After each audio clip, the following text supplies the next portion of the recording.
Hello and welcome to another episode of Sensational She-Geek live from Yancey Street. Today is Monday, June 14th, 2021, and this is episode 22A.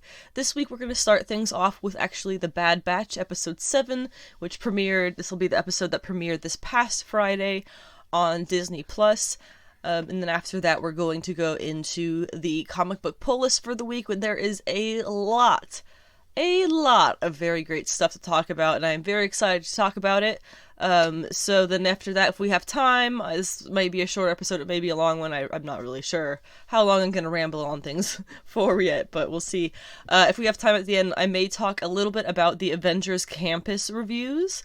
Avengers Campus is open at Disneyland now, or Disney's California Adventure, rather, I believe. Ooh. Yes, it is Disney's California Adventure, and then they have the Star Wars one is at Disneyland. I had talked a little bit about what was gonna be there, so now it's open. And I do follow on social media a few ladies who are like Disney moms and stuff. I try to follow the non-problematic ones, if those exist. So if you're curious about that, if we have time, I might talk a little bit about that at the end, because there isn't really anything else in the way of news this week. I keep going over my notes and things. I know E3 was this past weekend. I didn't really have too much to pay attention to. The only thing that I really care about in that whole realm would be Horizon Zero Dawn.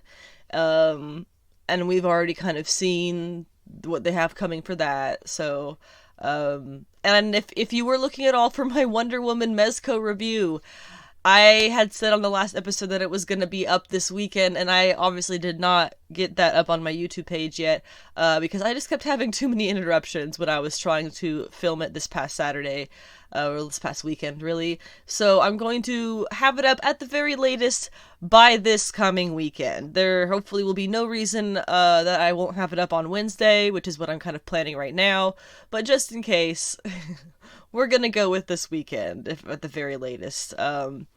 And I will, of course, update that on Friday if you're looking for my Mezco Wonder Woman review.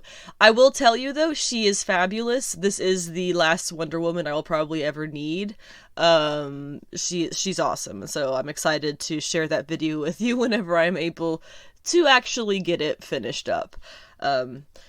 So, we'll go ahead and get started here. We're talking first, of course, about The Bad Batch, and then going into the comic pull list, and then possibly Avengers Campus. So, I guess before I get started, I've been doing my intro, or my outro at the beginning with all of my socials and things, so if you want to find me on social media or online, I have a website, which is, of course, sensationalshegeek.weebly.com. You have to have that Weebly extension in there, or you will not get there, because I don't pay for it.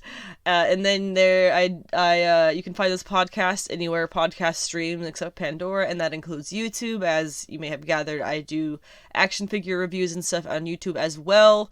Not very often, not nearly as often as I used to, because I'm not a slut for Hasbro the way that I kind of used to be. I am now kind of a Hasbro hater, so the toy reviews are few and far between, but they are on there, and I have a lot of fun with them.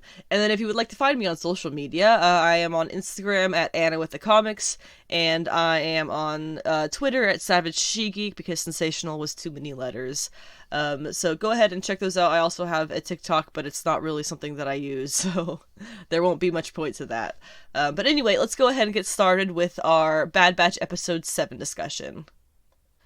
There was a lot to enjoy about this episode for a lot of reasons. Bad Batch episode 7, and there was a lot of talk about inhibitor chips right from the get-go. This is pretty much what the whole episode was about the clone inhibitor chips and the various, oh, my cat's trying to get attention, and the various things that they affect, and kind of what's going to end up happening with the inhibitor chips. And we know, obviously, that Wrecker is clearly becoming a lot more affected by his. He's getting headaches, and he's getting, like, raging out and sometimes and stuff. So it's kind of showing eventually what is going to happen with the others too, if this is a problem, a problem that they do not solve very quickly. And of course, which is one of the very exciting parts about this episode, we have the return of Captain Rex. Captain Rex, of course, is, I imagine everyone who's watching The Bad Batch watched the Clone Wars, right? But, you know, Captain Rex is one of the kind of a main character from I would call him a main character from the Clone Wars show. I think that's safe to say.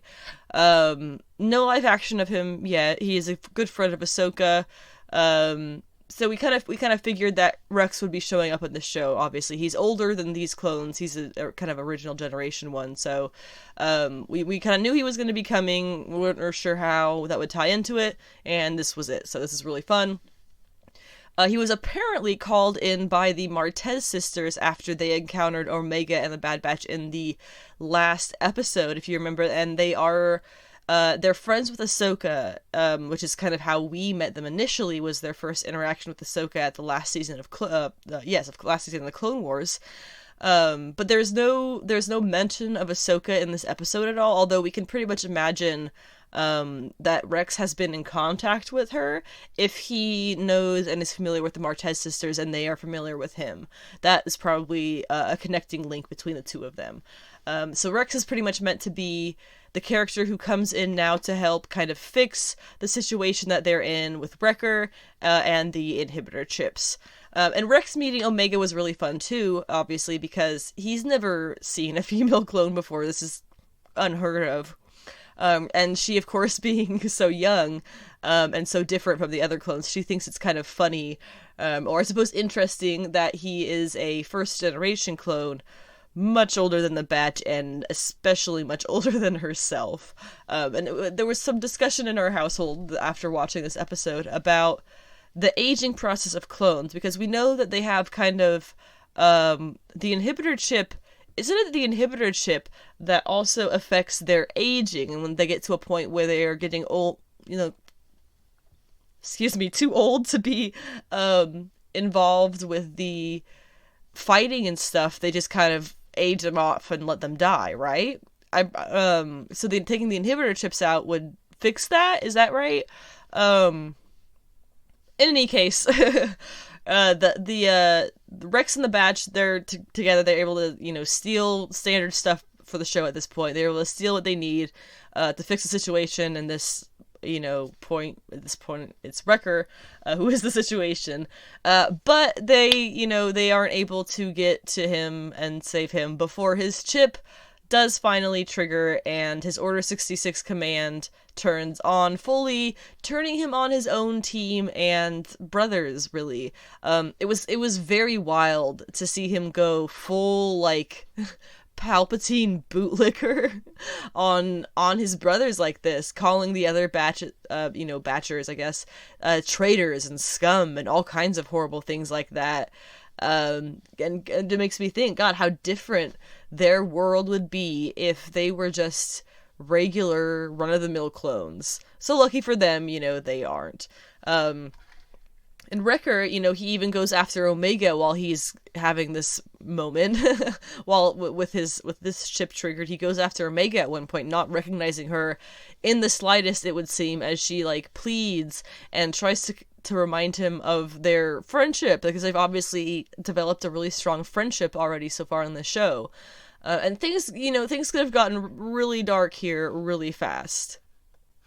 And I suppose in a way they did, because seeing him like that was a bit terrifying, honestly. And I'm sure from Omega's perspective it would have, a lot worse. And it does bring up a lot of feelings in Omega about being afraid of being left alone. And that's understandable, especially coming from a kid who's been taken, albeit willingly, very willingly, from the one place that she's ever known and the only people that she's ever known into the incredibly vast wilderness of outer space. So of course she's going to have terrified thoughts.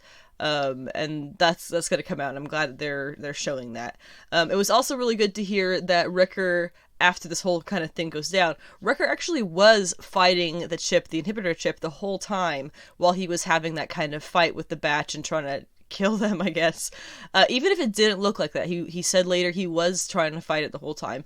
And that really makes me think of all the other clones, especially the ones who were closer to Jedi, and closer to Ahsoka, and things like that. All the other clones who succumbed to Order 66, but might have been aware the entire time, trying not to kill their friends and fellow soldiers and Jedis, but completely unable to stop, just aware, trying not to, but unable to overpower the orders. Like, damn, did get a little bit dark. Once you start thinking about it like that, like if you think about that scene in the Clone Wars when Order 66 happens, oh my. Like they showed it at the beginning of this show, right? Because they showed it with was it Kanan? Is that right? It was Kanan. Yeah, I think that's who it was. That it's the relationships, they had really great relationships. They were soldiers in arms. And then all of a sudden this, and so knowing, oh my gosh, I just can't get over the fact Wrecker being him saying that, it just completely changes it makes it so much sadder that they had to kill their Jedi, and the Jedi had to, I'm sure in the process kill a number of them, and it was all, they were aware. That is especially the ones closer to them. Yeah, that's rough. And also, so obviously everything in the end, Wrecker's fine. He got it fixed. They're all good. We still haven't seen, though, what Crosshair and his side of the universe really are up to. But at least now we know the inhibitor chips won't be something that Crosshair and the rest of them can use against the Batch. And maybe, they'll even be able to get his implant thing fixed as well, instead of, him just being an Empire lackey to the day he dies. That would be, sad also. There's also definitely, I wanted to mention, definitely something up with this Sid character, who is the, I suppose you'd call her the black market dealer, that the Batch has been getting, their information and jobs for pay and stuff from while they're kind of on this way station. She is getting trickier and trickier with them. She's trying to pull one over on them a little bit too often, and all that tells me is that her alliances are with whoever has the biggest wallet and the most power, which makes her prime material for the Empire to use as a spy, and that is not good news for the Batch and Omega. So something tells me that when Crosshair does, and everybody he's with, when they do pop up, it might be because of Sid. She does not seem like a very trustworthy character as we go along further and further, so we'll keep an eye on her. And then, of course, there is a new episode of The Bad Batch. Episode 8 will be coming out on Disney Plus this coming Friday, that's Saturday, 18th. So go ahead and watch that, and I will talk about it on next week's 23A episode. I really enjoyed this show. Just as an overall, review point, I really enjoyed this show. It's really fun. I kind of was surprised, to be completely honest. I was a little bit surprised at the Disney Investor Day, I believe it was, when they announced it, because this was, they were just one episode of the Clone Wars, and that was it. And I knew that they caught on and people loved them and everything. But I was really surprised that they were going to do a whole spin-off show.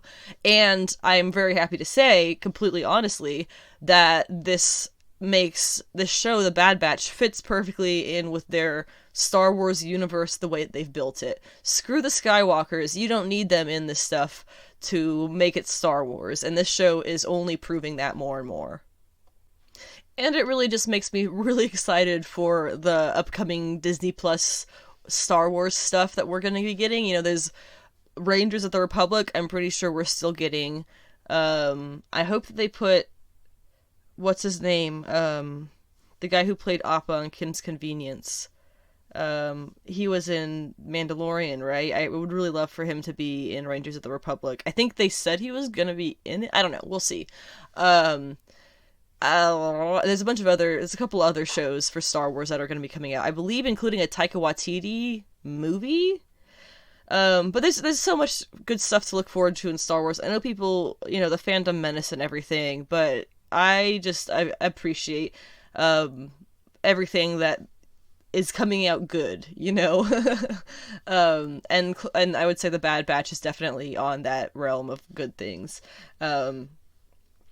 So I'm excited for the future of Star Wars. I just felt like getting a little nerdy about that for a second because there is so much Star Wars hate in the universe. Let's be honest, not a single one of the movies is absolutely brilliant. None of them are that good. They're fun. Some of them are less fun, some of them kind of suck. And anything Star Wars happening ever is existing in any way is fan service. So please don't try and tell me something is fan service. Literally everything in nerd media, geek culture, period, existing at all is fan service. I just like Star Wars. Obviously there has its flaws. But I'm really happy with the Bad Batch. This has been fun to talk about. I don't know why I've rambled on for like 2 minutes about just nothing really here, but let's move on to the comic book pull list. We'll do that. This pull list this week is really cool. I have a lot of things to talk about on it. I kind of have things, I tried to get my list of comics I want to talk about in order of what I'm most excited for to least, but that's not quite right. So it's just kind of like more or less like that. I don't know what my point with that was. It's been a morning. So we're gonna start things off here. Let's go through the pull list just so you know what to expect here. How about that? We'll list things off. We have Demon Days Mariko number 1, Planet Size XMen number 1, Luna number 5 of 5, Supergirl Woman of Tomorrow number 1 of I think 9, Sonjaversal number 5, Static Season 1 number 1, Time Before Time number 2, Silver City number 2, New Mutants number 19, X-Corp number 2, The Many Deaths of Layla Starr number 3, The Mighty Valkyries number 3, Home number 3, The Silver Coin number 3, Seven Swords number 1, Catwoman 32, Venom 200/35, Captain America Annual number 1, Fantastic Four number 33, Stillwater number 8, and Nightwing number 81. I should have timed how long it took me to get through that list. I don't know how many there are here. There is an easy way for me to find out really quick. If I highlight all the text and then change this to numbering, there's 21 comics, just in case you were wondering. That's a lot. I think this is actually most of my comic book pull list for this week, if not all of it. I usually leave some stuff out because of various reasons. I'm behind on it or I'm saving it in chunks, but I actually do have a couple of those things on here. And we'll get to those. Those are all towards the end, actually. So I guess you could say that this is like my most actively read stuff down to my least actively. No, that's not. It's just gonna be a list. So let's go ahead and actually get started with it. Kicking things off with Demon Days Mariko number 1. This is, of course, the second Demon Days comic out of what I think will be 5 by Peach Momoko. She is drawing, she is writing, she is inking, she is coloring. I don't think she's doing lettering, and she's writing it, as far as I have been able to gather, she's writing it in Japanese, and then somebody is translating it for Marvel. If you have any kind of insider knowledge on that, I would love to know, because if I recall, the first Demon Days, the X-Men number 1, I believe it said that it said translation by, or English translation by, or something like that in the credits.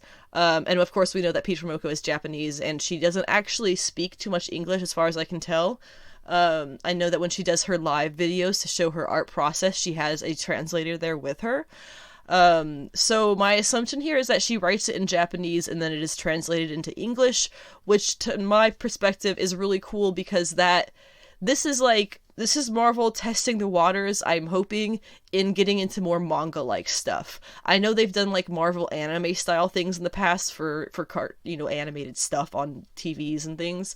But as far as comics go, I would love to see them kind of start wiggling in that direction, especially with their their creators who are, Asian. We have so many of them, especially Filipino creators. I've been noticing more and more. There are so many Asian creators and artists. I would love to, especially I'm not talking really necessarily Asian American, but I'm not actually like from these places, and I would love to see them, like Peach Momoko, bringing in the style that they were kind of brought up to learn, into comics and stuff. I don't know if any of that, what I'm saying, makes sense, but I'm really excited for what this being a success could potentially mean for the future of how comics and how Big Two comics, possibly are gonna be seen and written in the future. In any case, I know when I discussed after, it was 3 months ago now, after Demon Days XMen number 1 came out, we discussed how it was somewhat unclear if these stories are going to be completely connected or just loosely connected. It was clear they were going to be connected in some way. Why would they have Demon Days as the header for all of them if they weren't? But now we're kind of getting a little bit more insight that these are probably going to be quite connected. As in the stories, we're probably going to see characters from the X-Men one, and we're probably going to see characters from these first two across the other 3, because it is going to be 5, and they are coming out every 3 months. It hasn't just been a really long month. And we also have, I don't want to spoil anything for anybody here, but we also have the next iteration of Demon Days. If you would like to know what that is, if you would not, turn this off for a second, it is going to be called Cursed Web. And what I can tell you about that is that it has Mystique on the cover, and potentially Silk. Peach Momoko did post a teaser of the, I guess, a character who is going to possibly be in Demon Days Mariko, but will definitely be in that following, in that September version. I think it's Silk. She's that teaser. She was a spider character for sure. Silk is, I believe, a Korean American character, so that would just make a lot of sense for her to put her in there. As for the variants, of course, Demon Days being and Peach Momoko being immensely popular, there are a lot of variants for this one. Artists who, if you are, interested in their art, we have, let's see, Sabine Riesch, Mahmoud Asrar, Amanda Connor, J. Scott Campbell, David Mack, Guri Hiru, which is actually a really cute one if you check that one out, Jeffrey Vireje, Rose Besh, Kale Nu, Zu Orzu, and Jen Bartel, of course. And I, as always, apologize for the names that I slaughtered with my mispronunciations. I am terrible with names. I apologize. I try. I swear I try. But that is Demon Days Mariko. It's obviously focusing on Mariko, who in regular X-Men and Marvel comics is the Red Samurai. She is the sister of the Silver Samurai, who, fun fact, is currently the one in charge of the, not resurrection protocols, but in charge of the, what do you call it? I guess sacrifice. I can't remember what it's called, but the sacrifice that you go and you fight. Usually him, unless you choose somebody else. It was Apocalypse before him, but now Apocalypse is on Arako. I'm getting off base here. But this is Mariko. It seems that Mariko has been raised Red Room style, potentially, by Black Widow. So it's a cool combination of characters, just like the last one was, and they're all going to be in their own kind of unique twists by Peach Momoko, and I am really excited for all of that. Planet Size X-Men number 1, I was very surprised to find out isn't actually written by Jonathan Hickman. Remember, Hickman is still head of X. He's still apparently the one who's, like, leading this era of X-Men. And I assume telling all the others what to write? I don't know. But he has taken kind of a back seat while he apparently preps for their new event, which is coming this fall, Inferno. I've talked already so much about how excited I am. The fact that he has completely stepped back from writing in order to plan this event, like, that is, you couldn't give me a better sign that Inferno is gonna rock. But anyway, Planet Size X-Men number 1, it's going to be written by Gary Duggan, there I go again, with Pepe Larraz and Marte Gracia. Like I said, I'm the worst with names. This, I have a little bit of mixed feelings about this, because it has been marketed very poorly, in my opinion. It says basically the ad that they have for Giant Size, or for Planet Size X-Men #1 is how 50 years ago or whatever it was, Giant Size, yeah, I think it was 50 years ago, Giant Size X-Men #1 changed our world. And then it says, like, now Planet Size X-Men #1 will change our universe, or something like that. For obvious reasons, that is quite a claim. And I hate it when they make these claims because I feel like it only sets them up for failure. I can't even imagine what it would be that would make things that would make this issue so important. I can't even imagine. My previous theory, which I'm pretty sure is debunked as hell now, about mutants making immortality for everybody, the only reason I still cling to that very slightly is because I heard somebody else talk about it too. But like way long ago.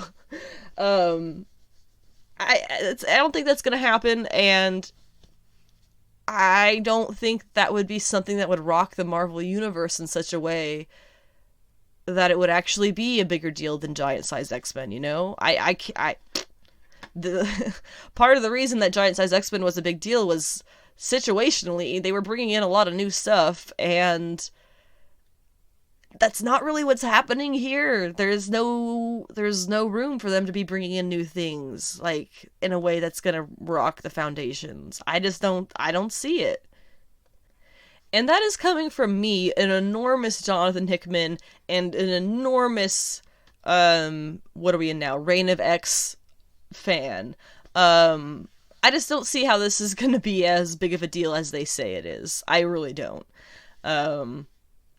It's just setting us up for disappointment. However, that does mean that if it does end up being really, really awesome, you know, I'm going to be even more mind blown because I'm going in here thinking that it's going to be nothing exciting. So hopefully, you know, nobody really falls for this marketing shtick that they've put in and ends up super disappointed, but we're all just going to have to wait and see what happens. It is part of a Hellfire Gala tie-in. We have a couple others of those this week that I'm going to be talking about later on. It's New Mutants and X-Corp. We'll get there when we get there.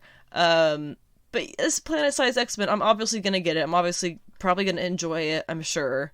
But I don't see it being something that in 20, 30 years, you know, 50 years, whatever, is going to be worth thousands of dollars. Stuff in the modern market just doesn't work that way because of the way that comics were back then and are now. It's just not something that happens so much. But anyway. Moving on to Luna #5. This is the final issue of Maria Llovet's Luna. Oh gosh, I will get anything that Maria Llovet has under her, you know, full creator title. This is written, drawn, colored, inked, everything by Maria Llovet. I think she even letters it, I'm not sure. It's so much in the vein of what you would expect from her, too. If you are familiar, the first thing of hers that I ever read, if you're familiar with it, was, oh gosh. It was Faithless. Rick Remender's Faithless. Took me a second. And that was a great starting point to understanding or to getting used to or a feel for, what kind of things to expect from Maria Llovet. And obviously that was written by Rick Remender, but you get a feeling, especially after having read this other Maria Llovet written by work, you get a good feeling looking back that she probably had a lot of influence on the plot of Faithless. It was, I can definitely look back and see it much more as a co-effort of both of them, as opposed to one writes and one draws. Look at just the style of everything, because just like Luna, and just like Eros and Psyche, and just like, I know there's another Maria Llovet series that's come out recently that I haven't found it, but I can't remember what it's called, so whatever. It's all very, for lack of a better word, trippy. And funky, and weird, and symbolic, and mystical. It's the kind of thing where, in a different sense than when I say this about writers like Jonathan Hickman and Tom King, you get in a completely different way, Maria Llovet trickles you bits of information through the series, and you have no idea what's happening. You can come up with theories and stuff, but especially at the beginning, you have no clue what's going on. You kind of have to build your way through the symbolism and through the, you know, the undertones of what people say and things. You kind of have to come to the conclusion of what's happening on your own, and then by the time it gets to the end, they'll finally come out and confirm or, you know, tell you what it is that's actually going on.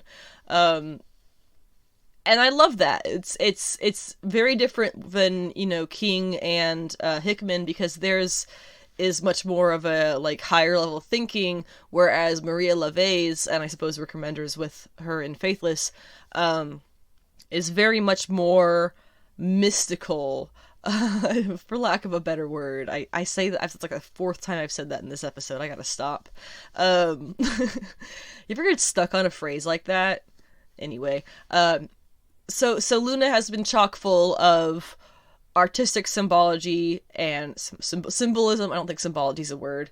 Artistic symbolism and literary symbolism and literary devices and references to biblical texts, and just, oh my gosh, it's so fun. And her art fits the not convoluted, it fits the mystery and the mysticism of her writing very well, in the same way that possibly Frank Miller's art fits the dark and gritty and kind of bashed around writing that he puts in for, like, Batman and stuff. So it's a perfect fit. She has developed a beautiful style in her writing and her art, and it's just absolutely one of my favorite things to come across is Maria Llovet comics. And Luna has been stunningly gorgeous, absolutely breathtaking in every way. The story is a ton of fun. Not ever enough praise. I know she's getting tons of praise. I know there's a lot of people who don't understand what's going on. Welcome to Maria Llovet's comics. You'll get it by the end, I promise. If you don't, maybe just move somewhere else. Or just reread it, because if you reread it, you'll probably get it a lot better than the first time. That's something else that happens in comics a lot. Go back to things that you don't understand or didn't understand sometime later, and you probably will have figured it out by then, subconsciously or something. You know. You get what I'm saying, I hope. In any case, this is the final issue of Luna, as I said, and I am just completely excited for it. And I hope that we continue to get more Maria Llovet, and continue to get more indie comics that are written and drawn by the same person, or a big two, I don't care. I just love that. You get such a complete vision, and such a accurate representation of what it is that they want to put on the page. And that makes comics, in my opinion, just so good. Another really exciting one coming out, it's another #1, Supergirl Woman of Tomorrow #1. This is, I did mention Tom King briefly already in the podcast. He is writing this series alongside artist Bilquis Evely. Apologies for the name, Bilquis. It's going to have rotating variant cover artists, which I adore. However, looking through the first couple, they're all dudes, and I kind of hate that. But anyway, I'm really excited for this, because this is the first time that I will be reading Tom King writing a primarily female series, and because it looks like this is kind of going to be going in exactly the direction that I hoped when I first heard about it. Or rather, even let's go further back than that, exactly the direction that I hoped as, like, me just wanting somebody to write a Supergirl story like what I want. And this feels like we haven't obviously read it yet, but this seems like it's going to be exactly that. And what that is basically what I want from Supergirl. I want her to be Superwoman. Obviously we had Superwoman, or Kara Zor-El Superwoman, I believe was what the Future State duo of issues that she had, which was by Marguerite Sauvage and Marguerite Bennett, artist and writer. Oh my god, please get that. just mind-blowingly good. But it's also something that was brought up in the first couple of episodes. Specifically, I remember it being the Red Tornado episode of Supergirl in the first season. There's a lot of anger in Kara Zor-El that nobody ever addresses. Not nobody ever addresses, obviously, but that doesn't get addressed the way that it should be. A lot of frustration, and a lot of things that she's kind of just been stuck with because of her situation, and that none of it is her fault, and none of it is something that she ever wanted or ever thought that she would be in or have to deal with. Because remember, Kara Zor-El was sent with her cousin off of Krypton to raise her baby cousin. Unfortunately, she arrived much later than him. He was already grown, and basically what she had spent much of her existence assuming that her life was going to be about, and her meaning was to raise her cousin and to, save the race of Kryptonians or whatever, be the last Kryptonians, I guess. None of that. It was all immediately wiped away. And similar to how it was discussed in Batgirl number 50 by Cecil Castellucci, who I also adore, Kara is often treated like a sidekick more than anything. Kind of, you're able to switch her out with a number of female characters, like Batgirl and Spoiler, and, however many others that you want to put in there. They're all kind of not necessarily expendable, although yes, they have been expended many times, otherwise known as refrigerated. But instead of being the leader and the head honcho, to say, she ends up being the replaceable sidekick. The little cousin who people pat on the head and say, okay, good job, Supergirl. And who is now in her 30s woman, probably? At least in her 20s, who they still call Supergirl. Girl. I have wanted them to call her Superwoman for so gosh darn long. I'm trying really hard on cuts in this episode. I have wanted her... Why are we still calling her Supergirl? Invisible Girl got changed up to Invisible Woman decades ago. Because she grew up and Kara's grown up. Why? I hate it. Just like Hawk Girl. What the shit? Hawk Woman is the thing that makes sense. She is a woman. She is not a little girl. But anyway, all of these things come out to Kara being a character with so much room for frustration and just feeling like nobody takes her seriously because of her knowledge of what she is and who she is, and versus everybody else's idea of what and who she is. Very different things for the most part. So this series does seem to be kind of hinting that it's going to touch on those things, and that is just completely thrilling. I'll go ahead and read you this. Oh, it's a bit of a long solicitation, so I apologize, but I really wanted to read it because I'm just thrilled, and you kind of do get to see the strings of, or the seeds, I suppose, of what I'm talking about in this solicitation that will be in the comic. It says, Chapter 1, Men, Women, and Dogs. Kara Zor-El has seen some epic adventures over the years, but finds her life without meaning or purpose. See what you mean? That's what my thing right there. That's what I was saying. Here she is, a young woman who saw her planet destroyed and was sent to Earth to protect a baby cousin who ended up not needing her. What was it all for? That's what I was saying. That's exactly what I... Wherever she goes, people only see her through the lens of Superman's fame. Just when Supergirl thinks she's had enough, everything changes. An alien girl seeks her out for a vicious mission. Her world has been destroyed, and the bad guys responsible are still out there. She wants revenge, and if Supergirl doesn't help her, she'll do it herself, whatever the cost. Now a Kryptonian, a dog, and an angry, heartbroken child head out into space on a journey that will shake them to their very core. It is of 8 issues. I thought it was going to be of 9, so they must have taken... I hope they didn't take one out. unless it really wasn't needed. But this is also Crypto. Crypto will Superdog will be going along with her, and you can so clearly see the bones of what I was kind of talking about of wanting for a Supergirl series. My dream of how the series will end will be that Kara is officially changed to be Superwoman by name. That is my dream ending of this series. And obviously, I'm sure you noticed the parallels between Kara's, situation and this young woman's situation that she's going to be helping out.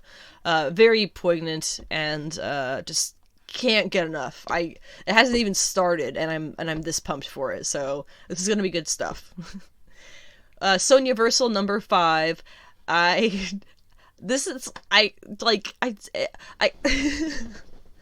It's good. Didn't know that it was gonna be this good, but it is.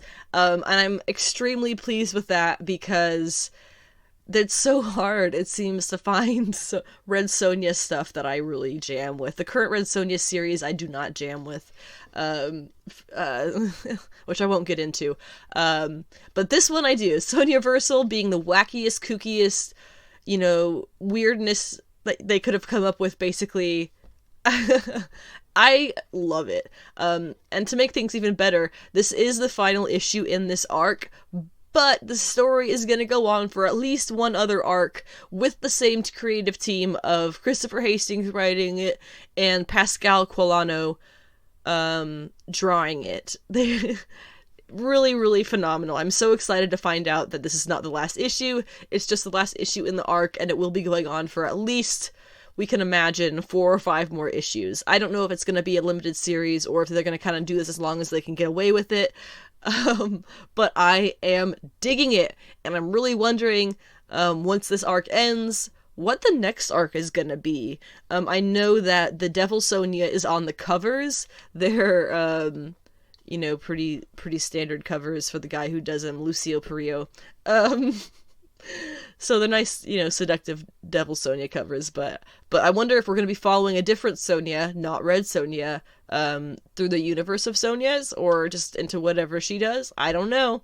But we are kind of seeing, I suppose, when I think about it now, the tiniest of bones, I keep saying bones, the tiniest of seeds being planted for a potential other arc with Devil Sonja, because Devil Sonja has been mentioning that she is clearly fed up with everything that's been going on, and I'm realizing now how absolutely dumb I must sound to anybody who does not like the series. But that's fine, you don't have to like it, I do. The last issue ended with the discovery that the quote-unquote gods and goddesses that the various Sonjas all worked for were all actually the same space monster that went from universe to universe, basically signing them into a contract that they thought that they were a god, and now it just feeds off of their energy of when they kill somebody. It's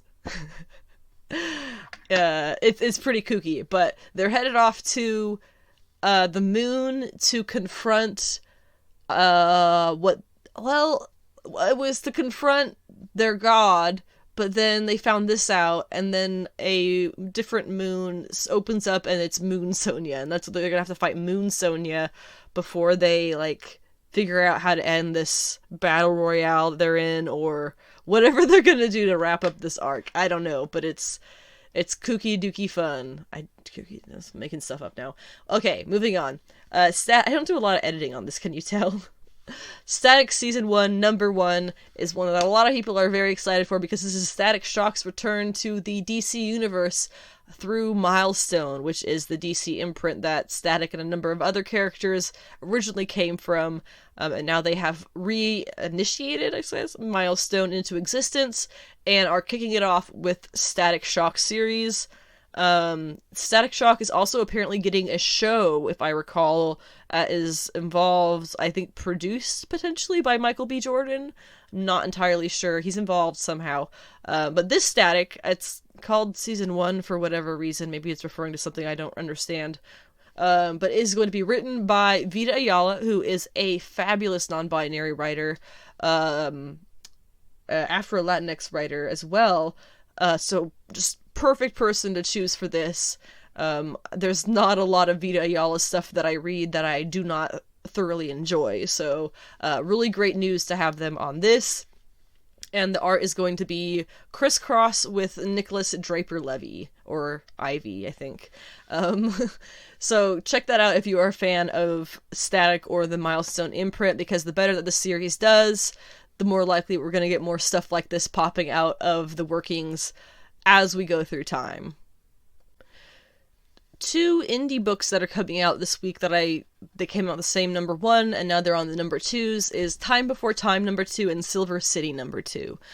They're both kind of in the same vein almost. They're incredibly different, but they kind of give me the same vibe of almost alternate reality stuff. So Time Before Time number 2, it is a time travel dystopian comic. The first issue did a really great job of setting up the sense of urgency as well as the lack of safety in this world, because this is a world where time machines exist, and I believe people from the future are pretty much just stealing stuff from the past and the future, or whoever has a time machine is going to whatever point in time they need to get what they want, so they're stealing resources from throughout time, and that's obviously causing a lot of problems. We also had the dangers of time travel as well, is that I believe they said it was illegal, so if you get caught, you get trapped and arrested in whatever time you're in. So something that happened in the first issue to kind of cement this whole idea of how it's dangerous and things can go really wrong really fast. It was the lead character and his partner went back on a trip by himself and came back a little time later, it was like a couple of days or possibly a couple of hours later, as an old man dying in a wheelchair because he got caught and was arrested and held for decades back in whatever time it was that he went to, until he finally was able to come back here. And so he went to the future, and I remember it's him saying that the future, whatever year that was, whatever century, has really good assisted suicide pills, where you take it and you go about your day, and then as soon as you go to bed at night, that's it. And so then the old man, his buddy's like, hey, we can do something, we can fix you, and he's like, no man, I've already taken the pill, I'm done, I'm an old man, I've lived my life, I'm done. So that was an incredible thing to have read. And then the issue ended with our lead character being crashed into a who knows when time with a fugitive, and no way to get back, because that's why they crashed, is because their time travel machine was destroyed upon landing or traveling. Either way, things do not look good for them, and I'm excited to kind of find out in the second issue where or when they have landed. Silver City, that second one I was talking about, is basically a Purgatory comic. The first issue was, you basically had a bunch of people, airport terminal, plane, giant 747 style thingy on fire comes crashing through the terminal, everybody in the terminal dies, and they all wake up in like a train station, which is their like check-in for Purgatory. So it was really interesting concept. I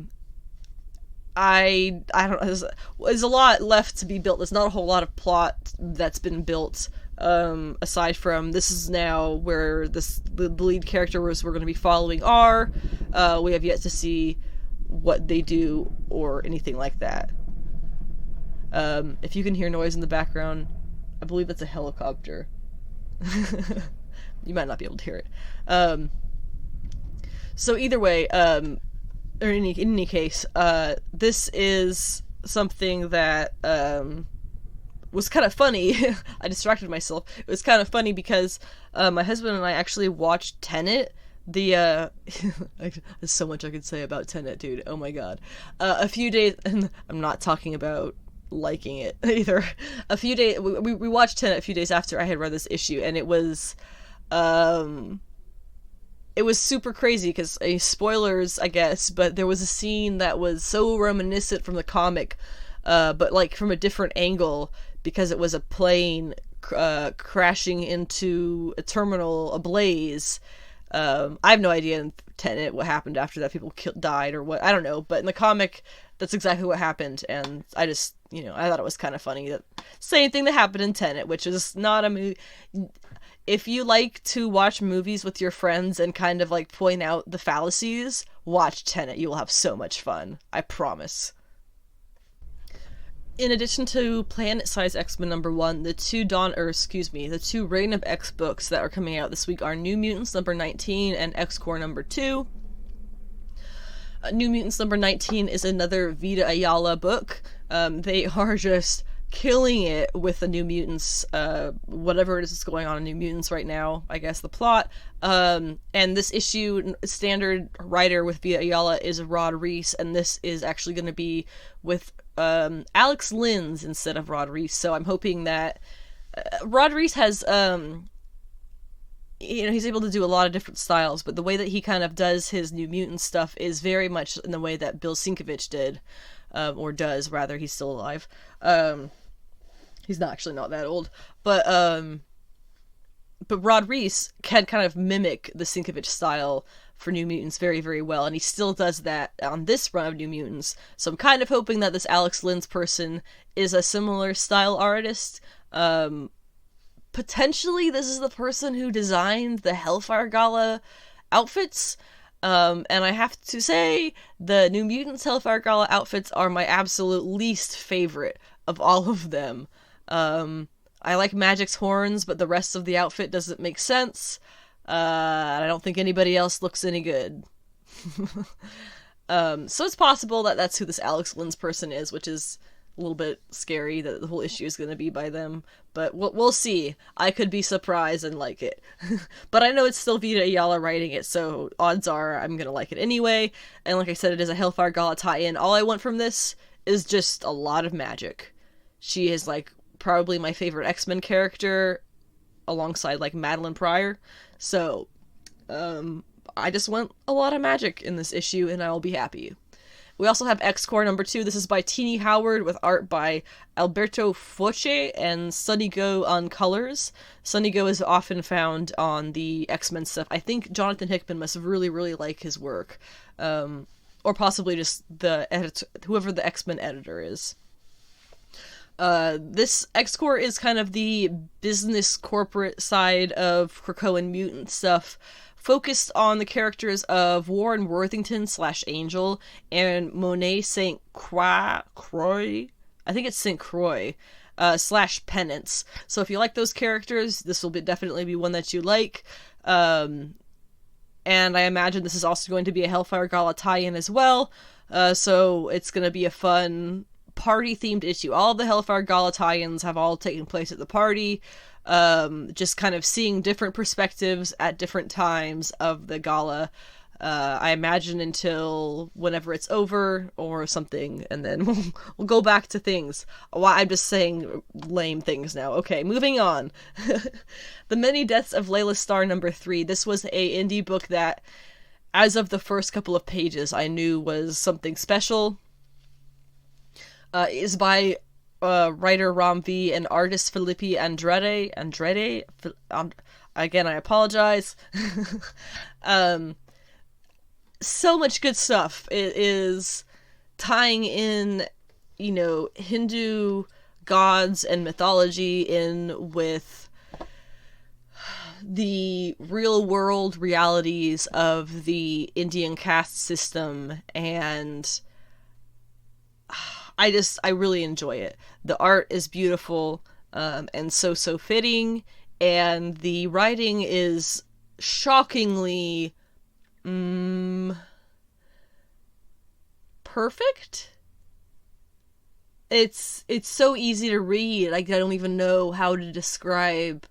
It's smooth. It's so incredibly smooth and natural and flowing, and It makes you want to read more and more of it, which is not how I've experienced Ram V's writing at DC at all. So loving it, absolutely loving it. The last issue had the there was the death of it was Death, who is Laila. She died again at the end of the last issue, by being drowned by the souls of the dead because they know who she was, and she, it's kind of thing. And it was about a very, very clever scene. That's a good word for the writing. It's very clever writing. And now more time has gone by, I think enough that the young boy who Death was hunting down to kill, because he's going to invent immortality, and that's why Death got kicked out of heaven and is now in a human body because they don't need her anymore. But that young boy, I think, has now grown up into a man, which will no doubt complicate things. Death had kind of assumed, oh, well, if he's older and he's not a baby, as he was in the beginning, then I'll want to kill him, and I'll be fine with killing him, and then I can go back to being Death. That's obviously not going to happen right away, if it happens at all, and there's going to be a lot more complications for Death/Layla Starr. And she must die at the end of every issue. That's my assumption. So this can only go on for so long, because after a while it's going to be hundreds of years in the future, or just her body won't be around. I'm not sure how many issues this will be, but I am just thrilled. Over at Marvel, we have the Mighty Valkyries number 3. This is a comic that actually has 3 different stories going on the inside. We have the first, which is Jane Foster dealing with the new Kraven the Hunter, and Mor, who is Mor is a name. Mor is Loki's kind of double-souled wolf son. He's they are two people living in one body who can transform from a person into a wolf, and I imagine probably other things too.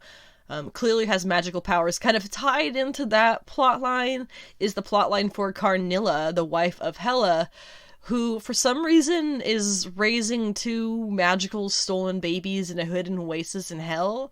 We have yet to find out why this is happening, or what it's going to end up having to do with our 2 Valkyries who the other stories are following. But I'm very curious.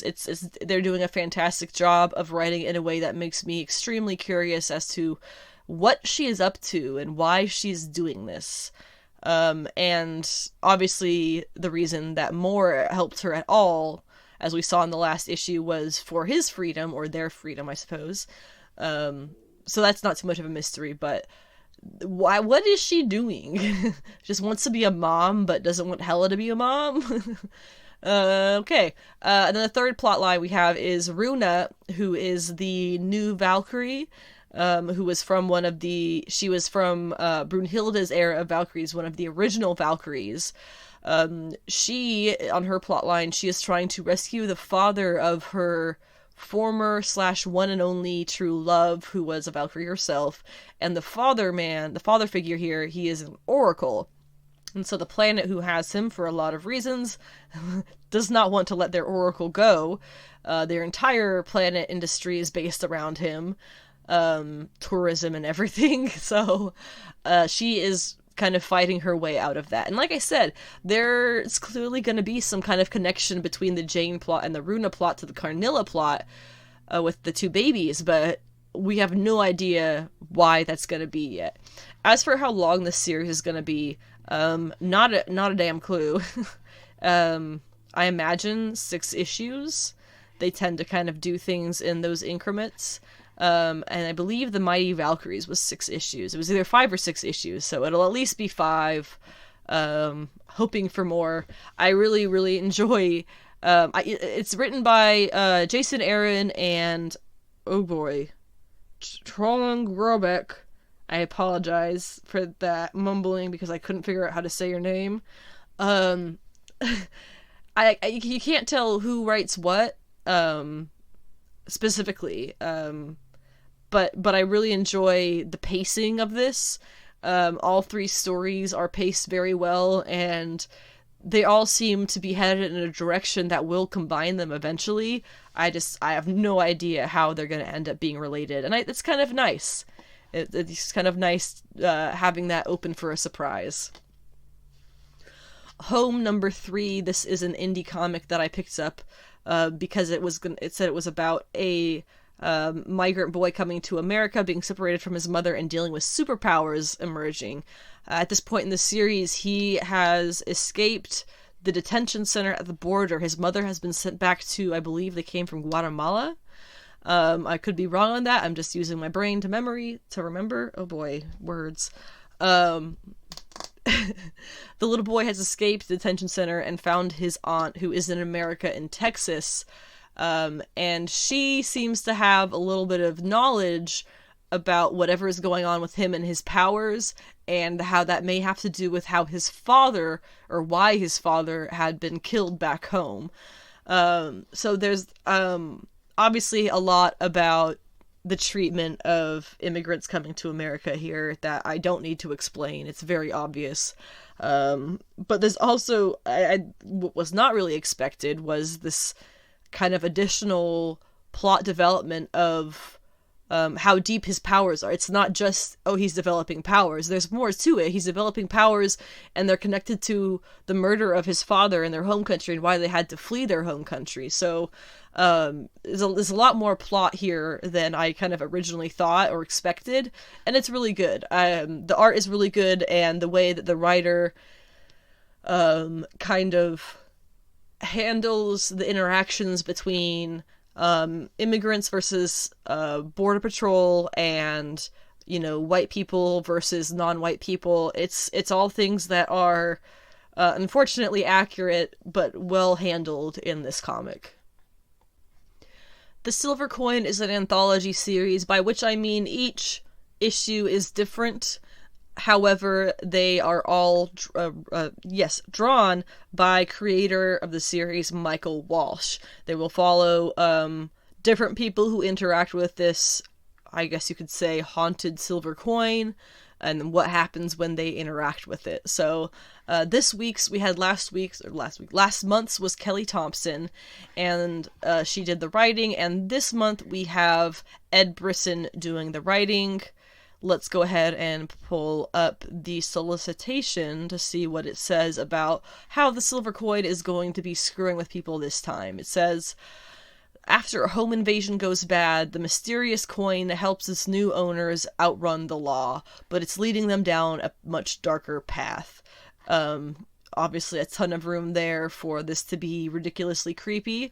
I like how the solicitation kind of gives you a really good idea of what to expect, but not really the full picture, so you get more in the comic. That's just solicitations. I'm saying the obvious a lot. But if you really like horror stuff, I definitely recommend getting the Silver Coin, because it is 100% a horror comic. And I believe it was recently announced that is actually going to be an ongoing comic. They've gotten enough, Michael Walsh is willing enough, I suppose, and they have enough writers rotating and coming in often enough to keep it going for the foreseeable future. So that's exciting. If you're a fan of the Silver Coin, and if you're a fan of horror things, definitely check that one out. An indie comic that's starting out with a number one, I believe this is from Aftershock, who has had there's a lot of up and downs with the series that come from them. Some are great and some I have not liked at all. Seven Swords number one is dealing with, it kind of caught my attention because it's dealing with famous literary swashbucklers through literary history, including 7 of them, but the only ones that are revealed in the solicitation are D'Artagnan, I think that's how you say it. He is, of course, from the Three Musketeers. He is the 4th Musketeer, because it's actually 4 Musketeers. Don Juan, who is, of course, from Don Juan. Captain Blood, actually don't know who that one is. Cyrano de Bergerac, who is, of course, from the play Cyrano de Bergerac, and others. It just sounds hilarious. Like, I don't know if this is supposed to be a humorous comic, but if it is, I am in. Never imagined that these characters shared a universe, but I guess it makes sense since a lot of them are French and Spanish. Makes a lot of sense. The writer, also something I wanted to note, more than the other creators, the writer is someone named Evan Daugherty, actually, who was the writer of many movies, such as Snow White and the Huntsman, Divergent, and Teenage Mutant Ninja Turtles. So, take that information how you will. Whether or not this will be a good series, I don't know if those are related to how his comic writing will be. We'll see. I'm just hoping this is going to be a funny adventure of ridiculous literary swashbucklers, but honestly, it could be just dumb. So we'll see. Then we have Catwoman number 32, which is another Romby comic that I this one is one of the ones, the DC ones, that I just not jamming with it much at all. But I would like to mention it because it is, of course, going to have a Jenny Frison variant cover, which is going to feature the famous Jim Balent purple Catwoman suit. I absolutely adore her take on it. She is fabulous at drawing women's bodies, and Jim Balent was fabulous at designing costumes.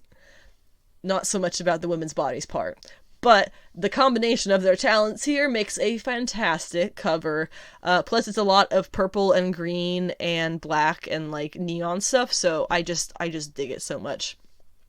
And as a fun fact, if you were ever been interested in Jenny Frison's process, how she does her comics, or rather her covers, is just her art in general, I suppose. She does digital inks, then she will print them out onto toned paper, render them into grayscale on the toned paper with, I believe, chalk and things. She will then scan that and put digital inks back over the scanned inks because rendering tends to blow out line work, and then she will do digital colors on top of all of that.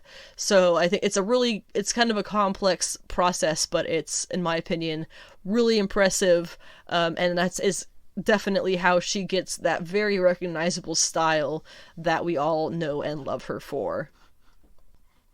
While I kind of have skipped the last couple of issues because I didn't really like them, Venom is on its final issue this week. It is issue number 200 in legacy numbering, 35 in regular numbering. If you're unfamiliar of what legacy numbering is for Marvel, that is when they go through and they count all of the comics that have been under this title. So this is all the Venom comics added up, come out to 200 issues. So that's how they are kind of decided on that one. This is the final issue by Donny Cates and Ryan Stegman. Their run on Venom started in May of 2018. And I have opinions on. My husband and I have talked a lot about how it started and how it ended, and how it seems to have two different visions, and potentially King Black threw it off track of what the original vision was meant to be, but none of that's going to matter because this is the last issue by them. It's going to start up later again this year with Al Ewing. My bet is that more than likely he is going to retcon most of the stuff that Donny Cates is finishing this off with. Captain America Annual Number 1 is on my pull list. I honestly don't know if I'm going to buy it, though, because it's an Infinite Destinies tie-in, but I have zero interest in what's actually happening in it. So, kind of similar to the Iron Man Annual, which was an Infinite Destinies tie-in that I just slept through. I don't expect anything from this. I don't care for Cap, just pretty much as much as I don't care for Iron Man. But I want to find out what's happening with Infinite Destinies, specifically with Black Cat. So maybe I'll just skip this one and wait for a Black Cat one. I don't know. If you're following Infinite Destinies, there's this, so do that. Fantastic Four number 33 is also on my pull list. It is the apparent marriage of Victor Von Doom to his daughter figure, Victorious. The last issue by Dan Slott was an absolute travesty of poorly written, poorly characterized, and lazily plotted comic. So let me just go through some of the bad things. A couple of the okay, let's start here. Two of the major glaring critiques of the of various elements that were just extremely lazy and genuinely not good was one, the trope of women hating each other or competing with each other intensely because of the affection for a certain man. I'm sorry, this is not 1940s romance comics. We can move on from that terrible trope. Two, the one world villain mantra. We literally just saw that in Falcon and the Winter Soldier, and I was already complaining about how it was overused then. Come on, man. Try a little harder. And then other than that, other points about how this was terrible.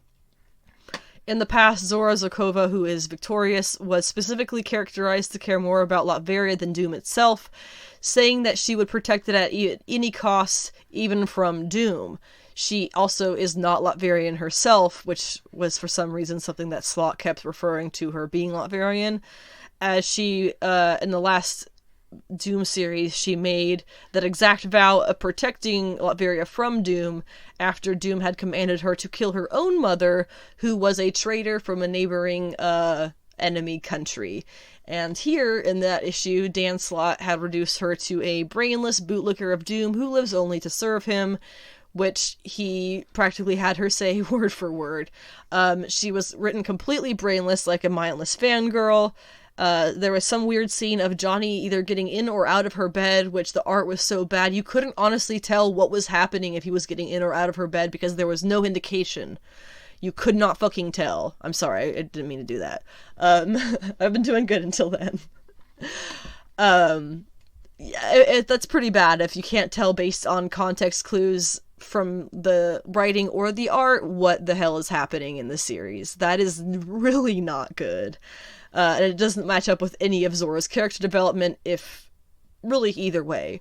And then also the whole Latveria needing a queen BS is not something that anybody has ever needed before. Doom has already made the point of putting Victorious in charge of Latveria while he's gone, and that he didn't need to make her his wife for it. So what changed? Oh yeah, we have a creepy dude as a writer on this one. Got it. There are also other reasons to dislike that issue, such as, for some reason, I'm blanking on her name, but the Thing's wife, she was, like, brainwashing people or something, or mind controlling? I don't know, but it was something that didn't make any sense for her character to be doing. I am picking this issue up only to see what happens. I may just not do that. We'll see. Stillwater number 8 is one that I am kind of collecting to read all together. I read the first couple of issues and they're really, really good, and I really, really recommend them if you're a fan of Chip Zdarsky. This is one of his indie series, and it is drawn by Ramon Perez, and I really enjoy it. I'm saving a couple of issues at a time to read together, so I'm a little bit behind, but it is a very unique story that takes you to a lot of really cool places. And finally, wrapping up the comic book pull list, we have Nightwing number 81, and I'm going to give you some spoilers here, so if you want to not hear the spoilers, skip about 10 seconds. Here's the spoilers. Apparently we're going to meet Dick Grayson's sister. She may or may not be that villain on the cover. End of spoilers. And that's the comic book pull list. I have nothing else to say about Nightwing because I'm not keeping up with it. I just wanted to mention that because it may end up being an important thing in comic book history. Who knows? I guess we'll just kind of have to wait and see. I did mention at the beginning that I would talk a little bit if we had time about Avengers Campus, and while I am going pretty much over... I don't know why I stress so much about how long I do this podcast for. Putting it out at all should be good enough, right? Whatever. So just a little bit about Avengers Campus. I obviously haven't been there because of so many reasons, but I follow some people who have been there on the internet, and I can give you a little feedback, and what I pretty much have seen. It's a boatload of fun. If you do go, be prepared, like you can probably predict, to wait a very long time in lines to get in. There are a couple of rides. It seems they all are kind of brief and just kind of like fun little kid rides, nothing too serious or too fast or anything like that. They have actors for pretty much all of the Avengers running around doing their little thing. By the way, did you see there was the video, I think it was the day before they opened up Avengers Campus. It was Kevin Feige introducing Anthony Mackie as the real Captain America. Anthony Mackie coming out on stage holding the leather case with the shield in it from the Falcon and the Winter Soldier show and from the Avengers movies and whatnot. And he comes out and he gives a little speech, and then the Falcon Captain America actor dressed up as him, who's going to be playing him in the parks, comes up and he hands him over the shield. Oh my god, I love that. I don't know if it was actually the shield from the movies or what, but that was so sweet. It was so cool to see that, them put that little bit of effort in. Anthony Mackie is obviously a fabulous human being. And that was so heartwarming to watch that little not really ceremony, but that little handoff was very appropriate. A couple of the fight scenes for the actors that you'll see would be Taskmaster and Black Widow, which is funny because that movie hasn't even come out yet. There was Loki and Thor. There was Spider-Man, who I'm pretty sure the actor for is an actual gymnast because he's a very squat dude. And he does all kinds of crazy stuff. Apparently they like throw him up into the air where you can see him flying, like being flung across the rooftops of the buildings. And then you don't even see where he lands, probably on some giant trampoline somewhere. A giant pile of pillows, I don't know. But it all looks really good. The food, I've heard, is pretty good. I think the best one that I've heard the most good things about is the chicken shawarma. There has been a lot of discussion about how there isn't any legitimate shawarma there. There's not any, like, gyros or anything like that. Euros. So that's somewhat disappointing, but you can kind of imagine that they probably did that because that's a whole other food group that they didn't have to start cooking and things, while chicken is probably something that's already in their list of things to order for the week or for the day or whatever it is that Disney does for their food ordering. So probably just keeping it a little bit easier and a little bit under control, a little bit more under control, and that's just fine. I have also heard that the churros, the Infinity Gauntlet churro, right now it's a green one that they have, is apparently very mediocre. I think maybe I would like it because it's possibly sour apple flavored, and I like that kind of thing because I'm weird and like that kind of thing. I don't know. But I've heard iffy things about it, much like the blue and green milk from the Star Wars land over at Disneyland.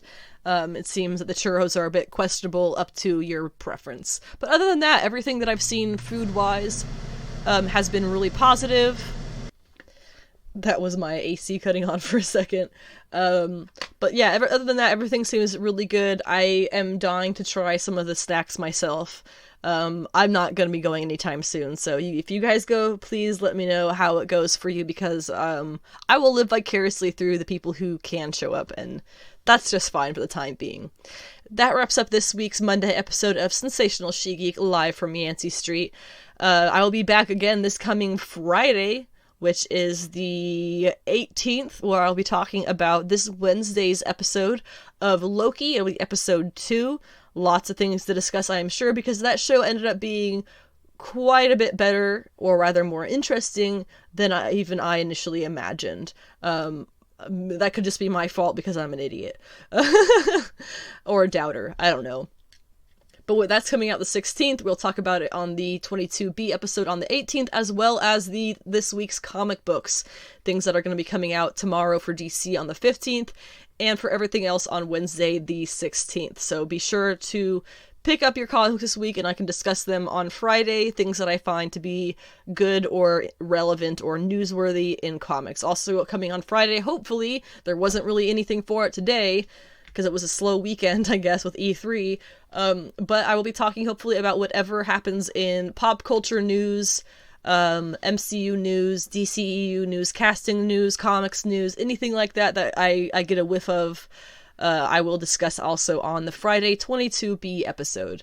Thank you again for listening to my podcast in any form. I'm always happy to have any views at all, because this is really fun, and wish me luck, because I am applying to my local comic book shop as an employee this week, and I'm kind of hoping this podcast will help me get a leg up on the competition to get in there, because that is obviously something that I would love to do. Anyway, have a fabulous weekend. Or shoot, it's Monday. Have a fabulous week. It's gonna be very, very hot where I am in the world, so if you get sweaty about comics, remember to wear deodorant, because it's probably also pretty hot, and that could be part of why you're sweating. Just throwing that out there, because getting sweaty about nerdy stuff, you can still stink from that too. So just remember to wear deodorant. Have a good one.